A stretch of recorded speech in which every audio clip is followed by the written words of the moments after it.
Hello, my name is Linda Moore, and I am the Collections Curator at the Fort Collins Museum of Discovery.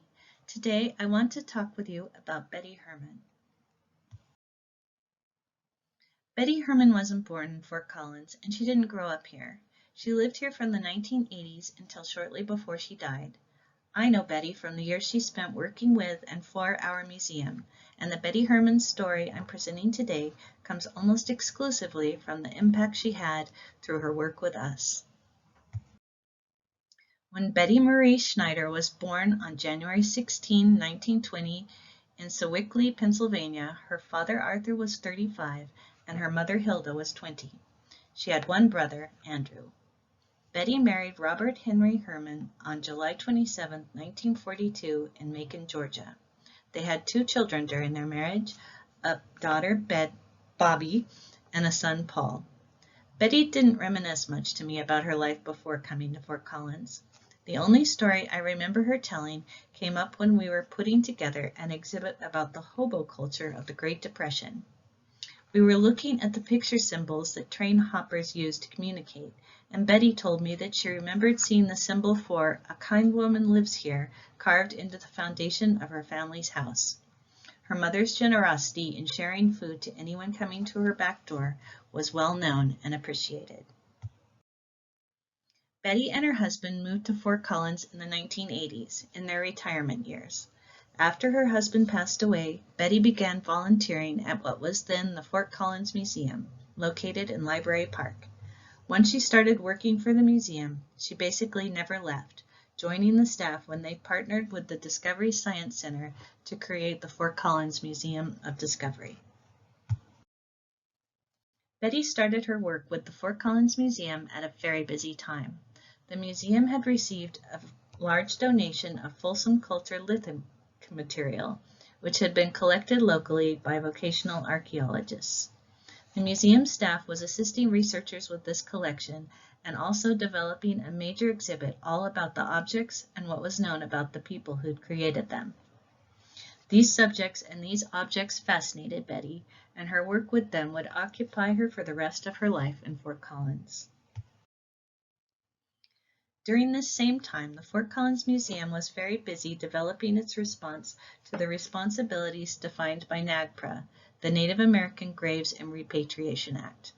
Betty worked with the museum's collection staff to inventory and research the origins of hundreds of Native American objects.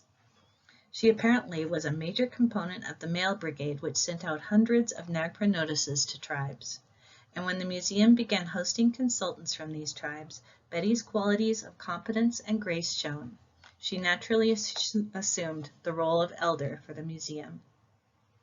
An exciting outgrowth of the museum's NAGPRA work with tribal communities was the Native American Music Festival that the museum put on for several years in the early 2000s, first at the museum grounds and later in Old Town Square. Like most music festivals, NAMF involved a lot of excitement, logistics, and people scrambling in the background for long hours to make it all happen. If you can stand out in the background, that is what Betty did during these festivals. In 2004, the City of Fort Collins Natural Areas Program purchased Soapstone Prairie, the prairie land north of town that encompassed the Folsom-era Meyer archaeological site. Betty Herrmann eagerly involved herself in the research and planning that museum staff took on to support this important site. Although she didn't have a degree in it, Betty had a passion for archaeology and became involved in all aspects of local archaeological activities. In addition to her work with the Fort Collins Museum and her volunteer fieldwork, Betty was a longtime member of the Northern Colorado chapter of the Colorado Archaeological Society, serving as their treasurer, writing articles for their newsletters, and as an avid attendee of their workshops and conferences. One professional archaeologist Betty especially admired was Professor Dr. Larry Todd of CSU. Betty participated in what was to become a slightly famous or even infamous workshop in experimental archaeology that Dr. Todd presented, in which his students butchered a complete bison carcass using exclusively Folsom culture lithic tools. Another area of experimental archaeology Betty explored was flint knapping, which is the production of stone projectile points and other tools. She worked with fellow vocational archaeologist Bob Patton, who was also known as Napper Bob, and greatly admired his skill and curious nature. Betty didn't confine her skills and experimental curiosity to archaeology. When I developed an interest in some knitting patterns in the local history archive, which had been published in a local homemaking publication, Betty agreed to knit them up to beautiful results.